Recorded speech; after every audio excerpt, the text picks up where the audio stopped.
Ruhig windet sich die Weser durch das Weserbergland. 450 Kilometer ist der Weg lang, von Hannover-Schmünden bis zur Nordsee. An ihren Ufern liegen reizende Städte. Eine davon ist Bad Karlshafen. Willkommen bei Anderswohin. Mein Name ist Uli. Ich bin heute in Bad Karlshafen an der Weser. Eine Stadt, die sogar ein Hafenbecken hat. Ich nenne die Stadt die Weiße Stadt, denn ihre Häuser strahlen weiß. Ihre Bauform ist streng, fast militärisch. Alles ist aufeinander abgestimmt, geplant, denn Bad Karlshafen ist eine Planstadt. Die Stadt liegt nördlich von Kassel und rund 100 Kilometer südwestlich von Hannover. Bis 1977 hieß Bad Karlshafen übrigens nur Karlshafen. Der Name kommt durch ein Sodahalbad. Bei der Gründung hieß die Stadt noch Sieburg, das war 1699. Später nannte man sie nach ihrem Gründer, Landgraf Karl. Am Hafenbecken erinnert dieses Denkmal an den Stadtgründer. Karl von Hessen, regierender Landgraf von Hessen-Kassel. Aus mehreren Gründen steht Landgraf Karl bis heute in den Geschichtsbüchern. Das ist er übrigens. Er förderte Wirtschaft und Militär und er hinterließ imposante Bauwerke, zum Beispiel die in der Residenzstadt Kassel und eben Bad Karlshafen. Bad Karlshafen gründete er wegen dem Zoll. Die Weser war immer schon ein wichtiger Transportweg. Die Weser entsteht in Hannover-Schmünden aus dem Zusammenfluss von Fulda, die aus Richtung Kassel kommt, und der Werra. Der Schiffsweg von Kassel zur Weser lief über die Fulda und Hannover-Schmünden. Und genau da war eine Zollstation. Um diese Zollstation zu umgehen, gründete er Bad Karlshafen. Von hier, wo der Fluss Diemel in die Weser mündet, plante er einen Kanal. Von Bad Karlshafen bis Marburg sollte er reichen. Ein Schifffahrtsweg zwischen Weser und Lahn. Letztendlich sollte der Bau sogar eine Verbindung zwischen Mittelmeer und Nordsee werden. Der Kanal wurde nie fertig. Knapp 20 Kilometer waren gebaut, da starb der Graf. Seine Nachfolger führten das Projekt nicht fort. Was aber bereits existierte, war der Umschlagplatz für die Ware, die Stadt und der Hafen Bad Karlshafen.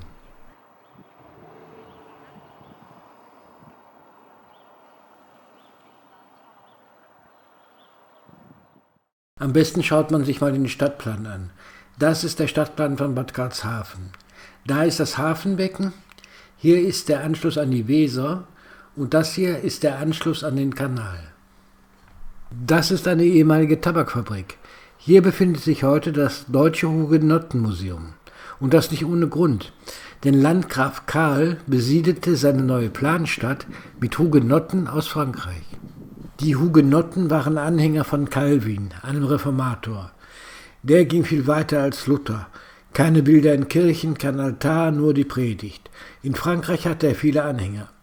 Es gab natürlich Auseinandersetzungen mit der katholischen Kirche, die letztendlich dazu führten, dass rund 200.000 Hugenotten aus Frankreich flüchteten. Brandenburg und Hessen nahmen viele der geflüchteten Hugenotten auf. Graf Karl wollte besonders französische Protestanten, die eine Manufaktur oder einen Handwerksbetrieb gründen wollten. Schauen wir uns etwas um. Das historische Hafenbecken, das wurde vor einigen Jahren wieder an die Weser angebunden und restauriert. Wirklich gelungen. Das ist die Verbindung des Hafenbeckens zur Diemel. Die Häuser sehen hier alle identisch aus, formal streng. Die Rosenapotheke, das ist die älteste Apotheke hier. 1750 wurde sie gegründet. Gebaut hat diese barocke Handelsstadt Baumeister Friedrich Conradi. Die Stadt entstand nach seinem Plan. Den Baumeister Conradi hat man dann auch hier in Bad Karlshafen beerdigt, und zwar in einer Kapelle im Invalidenhaus. Das Haus war ein Altersheim für kriegsinvalide Soldaten des hessischen Heeres. Das Vorbild dazu steht in Paris, das Hôtel des Invalides. Gebaut wurde das unter Ludwig XIV. Heute kennt man das Hôtel des Invalides, weil Napoleons Grab sich darin befindet.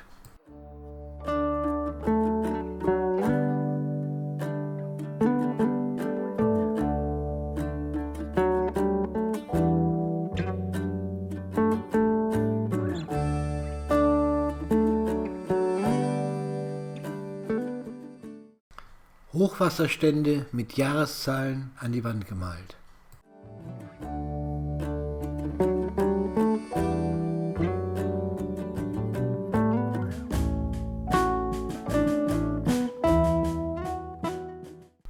Hafenplatz steht das Rathaus. Dahinter steht das älteste Haus der Stadt, gebaut 1699. Heute ist das der Gasthof Landgraf Karl. Das Haus wurde als erstes Gebäude auf dem trockengelegten Sumpfgelände gebaut.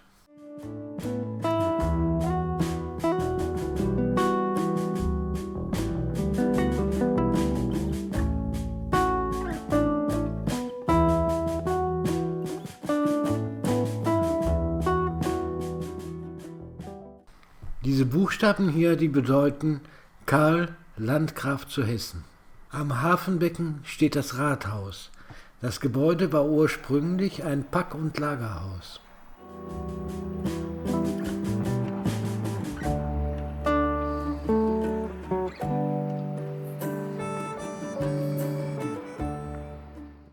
Im Foyer steht das Idealmodell der Stadt. So sah 1722 der Plan von Conradi für die Stadt aus.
Heute legen in Deutschlands ältestem Binnenhafen Yachten und Segelboote an.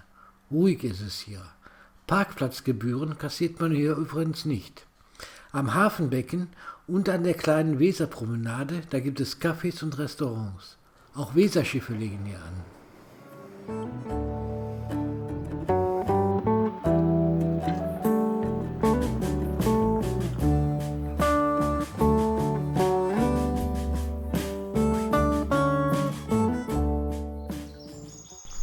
Wir fahren in den kleinen Stadtteil Helmarshausen und parken den Pkw am ehemaligen Kloster.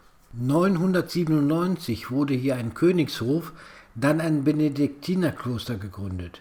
Ende des 16. Jahrhunderts wurde das Kloster aufgelöst, die Gebäude als Vogtei und Schule genutzt, sowie heute als Kindergarten oder einfach abgerissen. Vom Kloster findet man heute nur noch wenig. Von der Kirche gibt es im Boden nur noch Markierungen. Dennoch, für mich ist es allein schon interessant, den Ort, wo dieses Kloster einmal stand, zu sehen. Eckhard und Mathilde von Rheinhausen hatten dieses Kloster gegründet. Und hier entstanden einige der herrlichsten Kunstwerke des Mittelalters. In einem Skriptorum entstanden Wunderwerke in Buchform. Dieses Denkmal erinnert an die Mönche und an ihre Kunst. Das berühmteste Werk aus dem Klosterskriptorum ist das Evangeliar Heinrichs des Löwen. Das wurde mal für 32,5 Millionen D-Mark versteigert und galt lange Zeit als das teuerste Buch der Welt. Ja, vom Kloster ist nicht mehr viel zu sehen. Hier führt jetzt der Weg hoch. Dort oben kann man von einem Steg aus auf die Reste des Klosters blicken. Die Markierungen für die Kirche und zum Beispiel die Scheune des Klosters. Erklärungen gibt es auch dazu. Ein bedeutender Ort, der heute fast verschwunden ist.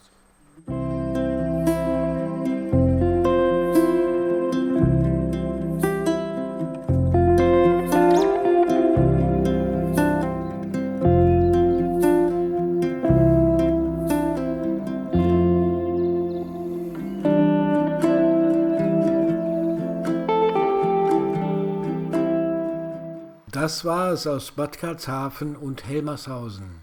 In diesem Sinn, tschüss.